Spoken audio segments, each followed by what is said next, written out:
Hey everybody, it's Kary Oberbrunner, and I am absolutely thrilled for my special guest. Let's just get right to her. So, Betty, how you doing tonight? Fantastic. How are you, Kary? I'm doing great, and I've seen your name. I'll tell you what, when people Google you, it says, I don't know if you know this, but it says actress, producer. Tell us the quick backstory. I mean, I don't have producer next to my name. How did this all happen? Yes, I write plays, produce plays, and also produce film. And one of the films that I'm a producer on is actually an award-winning short film. But I've been producing and acting since 2002, and that came Wow. about literally because I asked my pastor if the creatives at our church could do a moment in Black history each Sunday in February. And I got everybody done, but nobody wanted to be first. So I ended up being first and said, well, man, what am I going to do? And so I did a monologue of Harriet Tubman. And then I did a monologue of Rosa Parks for another women's tea. And then I used that monologue to audition for Tacoma, Washington has the largest indoor celebration of Dr. Martin Luther King's birthday. So I auditioned to be on that program after seeing it for years, going every year. And that literally just launched the monologues. So started out with 2 and now I have 5. That is awesome. Mm-hmm. Well, I'll tell you what, I saw you on YouTube. In fact, I saw you in California in March. Yes. Yeah. Yes. And listen, this hasn't happened much in my life. And by the way, folks, I'm just going to say, if you love empowering women, share this post right now. Tag a strong woman, because we're going to talk about women today. We're going to talk about historic African-American women. We're going to talk about how more women need a voice.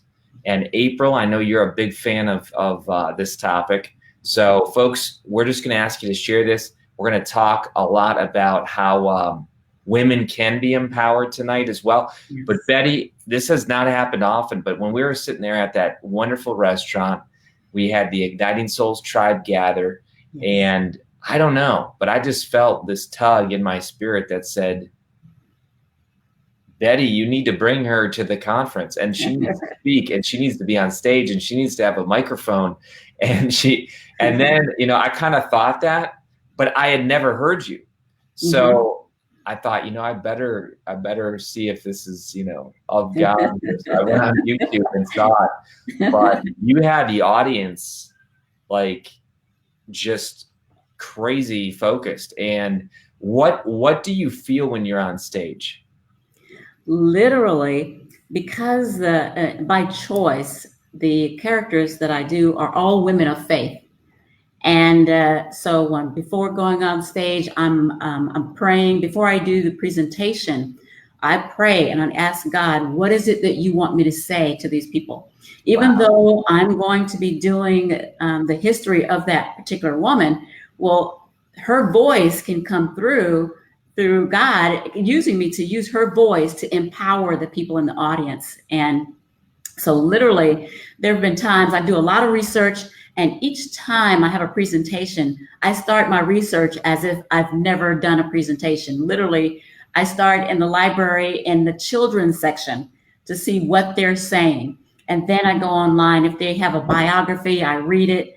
And so there have been times where I can do my monologues from 1 minute, because I used it to audition before. So I can do it from 1 minute to an hour. Wow. And I do it Chautauqua style, where I'm in character, and then I allow the audience to ask questions of the character, and then ask questions as me, as the actor.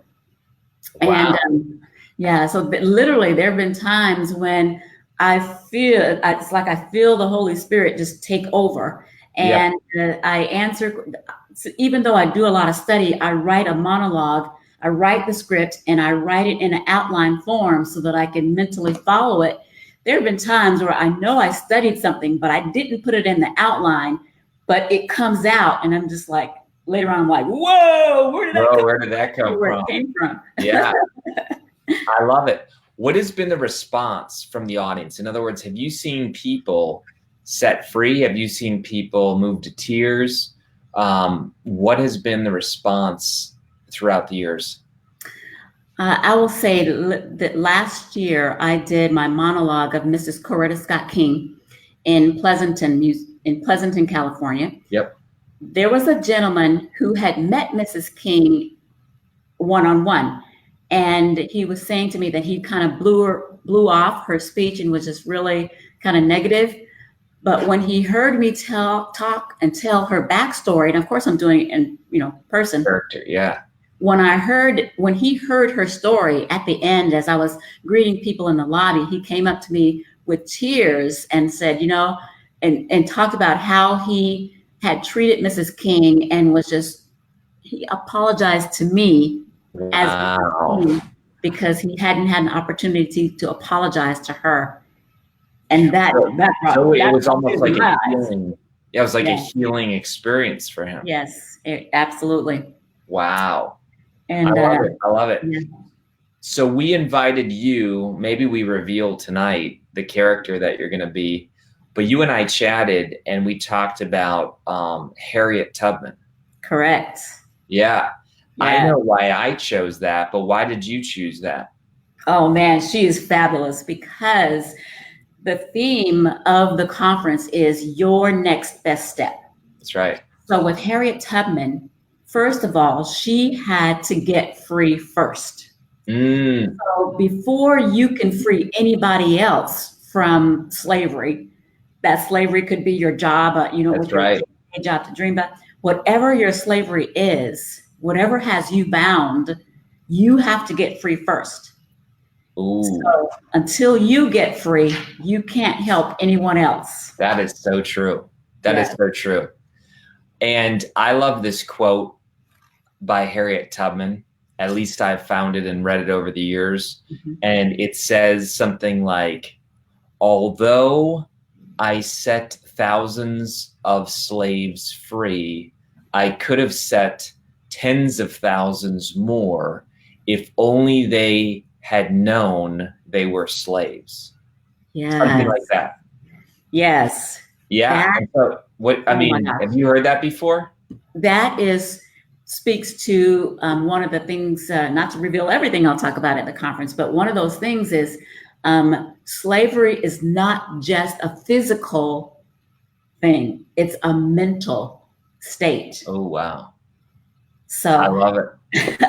I love it. I love it. Yes. And I mean, whether people have seen the movie The Matrix, which talks about, how we are, slaves to the machine, mm-hmm. sci-fi, but, whether it's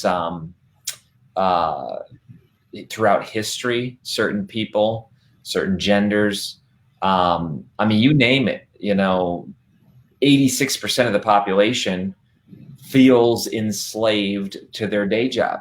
Yes. So slavery is not this thing that, is just this thing that happened several hundred years ago.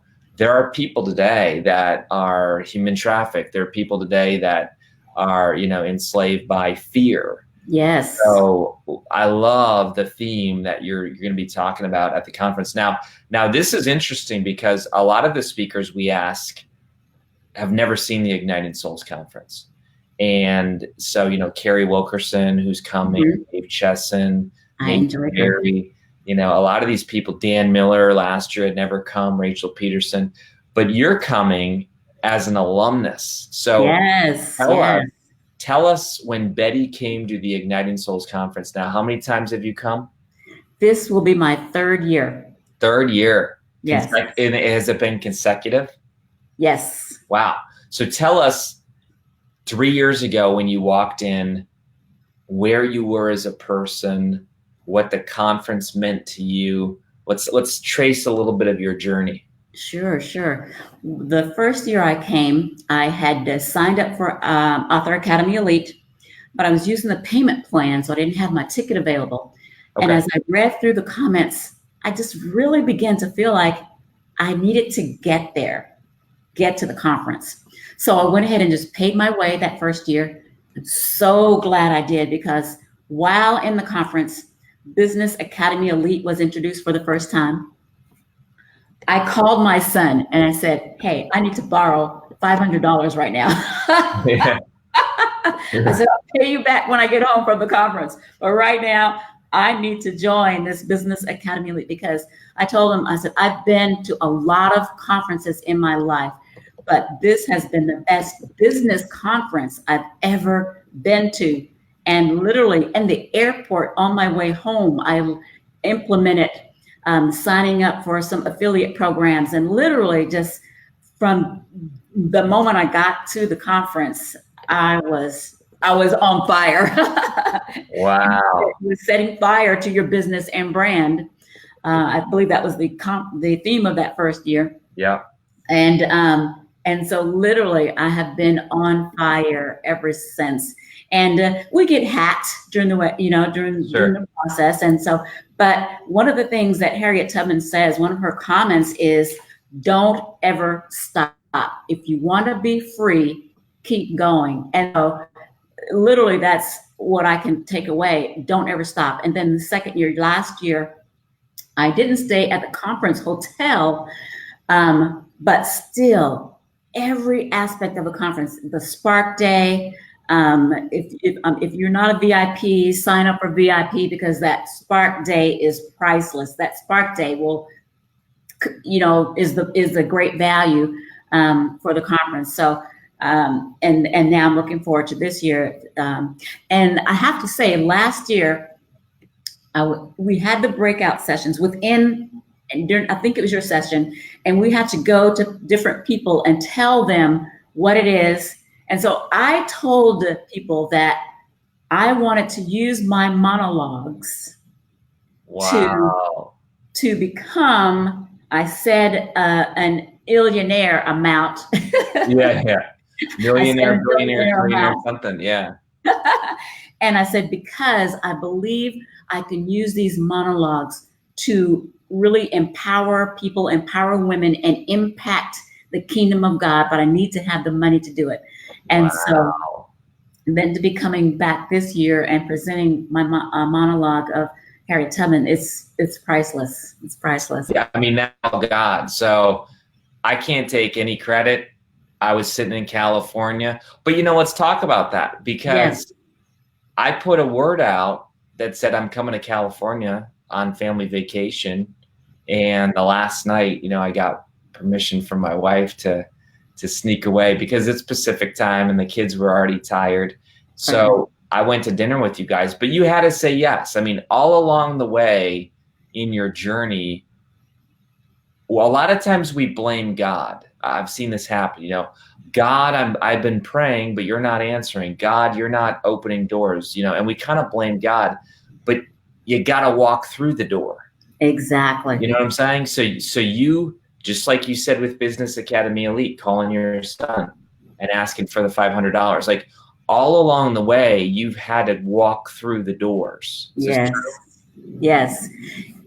You can, what do they say? You can bring a horse to water, but you can't make him drink. That's right. So you have to, every step of the way, you have to decide what it is that you want and then go after it. That's what's so can let fear stop you. Yeah. And for years I did, but last year, literally, I really broke through fear in a major way. I heard a sermon and I heard the call to action was this: what would you do if you didn't have fear?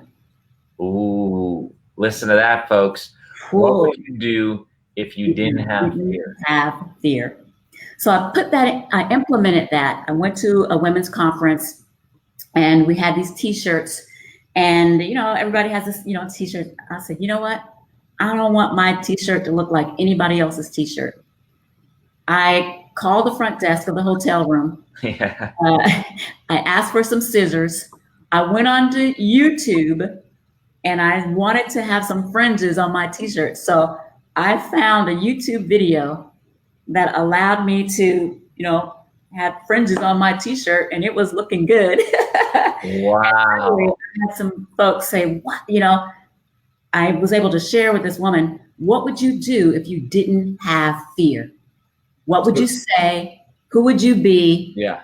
But what would you do if you didn't have fear? So because I didn't have fear, I doctored up my t-shirt. It was looking cute. And I was able to then encourage someone else by saying, what would you do if you didn't have fear? This lady said, man, I wanted to do something with my t-shirt, but fear stopped her. That's right. Bottom line, fear stopped her. You know, and we can't minimize the micro steps. In other words, some people listening right now think that, you know, oh, if I had no fear, that would mean I would need to quit my job, something big. You know what? It's even the small things. I've realized that. Like, right. It's you know what? For years, I saw my friends cycling, like biking. You know what I'm saying? Right. And I always said, whoa, I'm not one of those cyclists. You know, and for years, you know, I'm not a cyclist. And then finally one day, you know what I said? I'm going to go with them. And they went fast, you know, and it wasn't pretty, but like I went and then I went again. And there's this thing that happens, Betty, where like eventually the identity comes where it's like, I am a cyclist. And when you then let that come into your identity, like you are fearless. You know, in fact, April just said it, fearless. Yes, yes. Kelly just said baby steps are important. But I want to challenge people, like fearless, as ridiculous as this might sound, might mean you driving in silence tomorrow to work. Because you always have talk radio, you always have a phone. And so like you are just still with your thoughts. Fearless might mean you go to a restaurant and order something different. Like, why do you think that's important, Betty? Because I know what some people are thinking. They're thinking, a conference in Columbus? Right. Like, we had one person a few years ago, they had never been on an airplane. You know, we have other people that come from Australia, 26 hours. Right. But like, why do you think it's the small things that start the fearless? Literally, because it's, have you heard of the book As a Man Thinketh by James Allen? Oh yeah, James Allen, yeah, definitely. Yes. So I've been carrying that book in my purse for like several days. I was going to read on the train. And then one morning I just heard, stop and read the book. And I usually have a little journal that I just said, no. And I heard, don't journal, just read. And literally it says that we are the sum of our thoughts. And literally, if you think you can, or if you think you can't, you're right. That's but right. Literally, our thoughts, even making a small step as your thoughts, it begins to build. And as you build on those small steps, then the courage comes in for even larger steps. And then you can take those bigger leaps of faith. But it starts with small steps. Absolutely. And it starts in your mind, thinking and telling yourself, yes, I can do it. Literally, the chapters in this book, As a Man Thinketh, are so powerful. The effect of thought on circumstances, thought and character, thought and purpose, thought factor in achievement, visions and ideals, and then serenity. The last chapter, serenity, just blew me away. That as we go through, as we change our thoughts, we change. One of the things that I say, one of my friends know that one of my mantras is words create worlds. Oh, that's good. I like that. Write that down, folks. Words create worlds. Well, those words begin as thoughts in your mind. That's right. So as you think, then you speak, you can change your world. You know, that's so powerful because you can hear, I mean, when you really focus on this, you can hear people's self-limiting beliefs. Yes, you can. In the fear. Yes. You know, like someday I might do that. Or, Mm-hmm. you know what, those rich people, Right. like so much of our language is like you're saying, chains, Yes. chains Thanks. or, air for us to fly. So I love what you're saying. What have you had a breakthrough? I mean, you said 3 years ago you came to the conference. How are you different 3 years? Where were you then? Where are you now? Now I am beginning to really get clarity on what my business, because at last year's conference, I was, I've been trying to figure out how to, make these monologues not just something I do on the side, but I recognize that the impact that I've had on audiences, there's something there. And so the tools that I've received from coming to conferences each year has built upon each other. And so Mhm. my next goal, I'm putting it out there, my next goal is firing. Oh, It's out there. Boom. fire ring. So for Yes. people who don't know what fire ring is, and again, April's in fire ring, but what is fire ring? Tell us what fire ring is. Do you know? Yes. So Fire Ring is an elite group. Well, I guess we're all elite, but it is a specific group who have made the decision to spend a year with you and with David to really launch their business in a global way I with love that. with coaching, with tools. Literally, I met someone recently, and I saw that she had been a part of Mr. Maxwell's program, Okay. and I had said already before I met her, I had said, I want to be a part of Fire Ring. Yeah. And so when I met her and I saw what she does, I thought, you know what? I can't go down that road because I want to be a part of Fire Ring. That's awesome. That's awesome. Well, But, I didn't know that until 5 seconds ago. right, But right. but I'm excited. And the people who've said, yeah, it's all levels. I tell people like, Betty, as far as you could see 5 years ago, you probably couldn't see where you are now. Right. And now you're like, hey, I'm going to Fire Ring.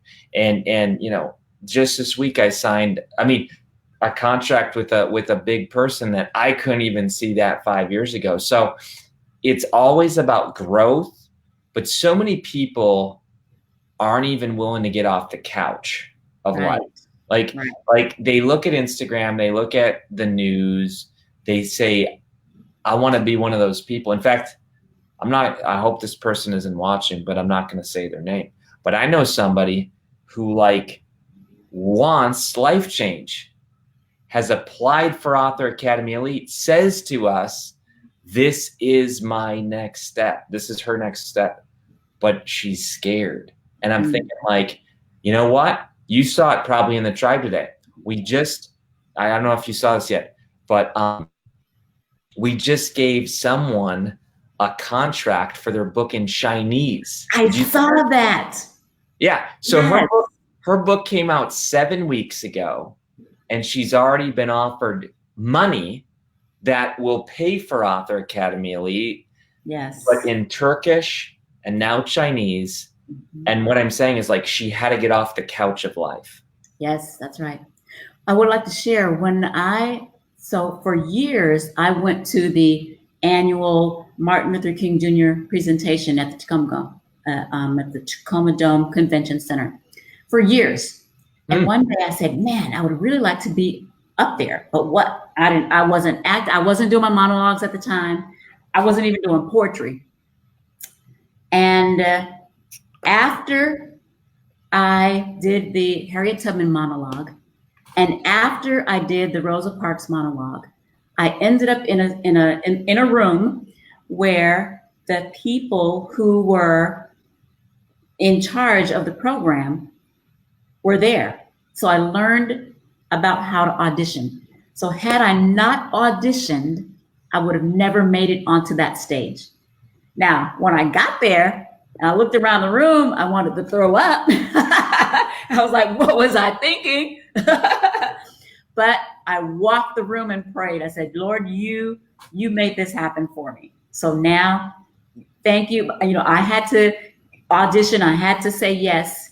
But again, I had just saying I wanted to be on that stage would have done me no good had I not auditioned, had I not, you know, the monologues. I had 2 monologues and 3 poems. Wow. So I auditioned with the Rosa Parks monologue and 2 poems, and then they chose the monologue to. I love it. And if people just joined, I mean, now you have an award-winning, what do you call it? A short film. Short film.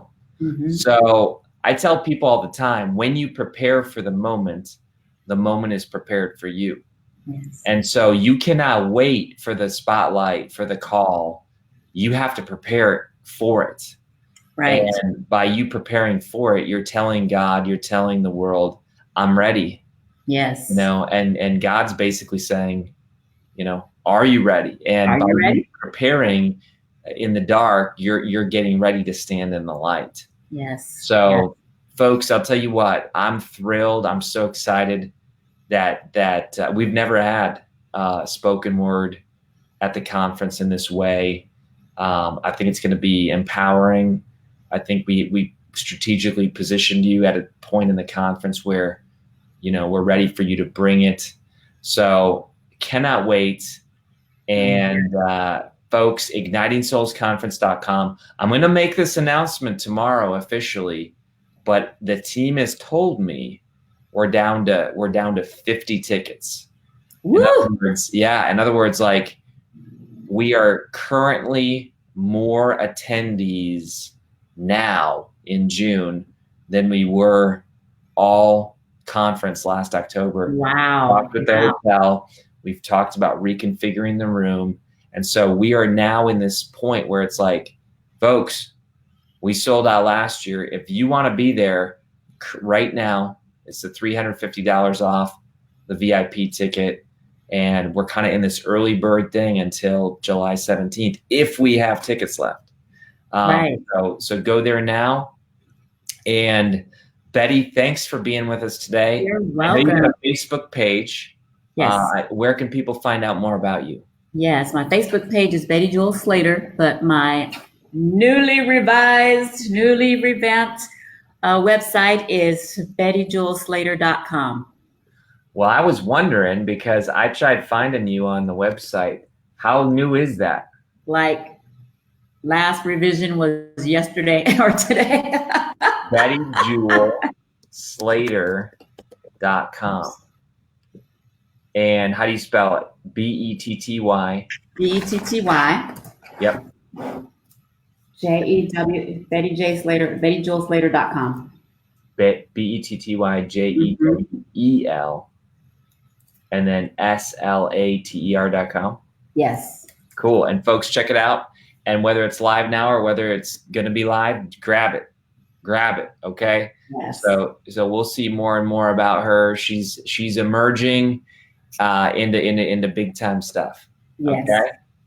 Thank you so much, Kary. I look forward to seeing everyone. And entrepreneurs, if you are an entrepreneur, you better get to this conference. I'm telling you, it will change your life and your business. Awesome. Thanks so much, everybody. Thanks, Betty. And we're excited to have you. Yes, glad to be there. Folks, share this post with somebody who needs to hear it. Again, we want to be a voice to those that don't have one, those that need one. And Betty is, through her historic Black women of faith, she lights it up. So we'll see you then. And Jewel is 2 L's, J-E-W-E-L. There you go. Betty Jewel, J-E-W-E-L-L, Slater.com. I cannot wait. And it's cool you got that name available, because it's tough to get. I'm going to your website right now. Oh yeah, look at that. Who is that? Rosa Parks on the front? That's Rosa Parks on the front. Mm-hmm. Look at that, folks. Go check out her website right now. All right. Take care, everybody. Okay. Thanks, Kary. All right.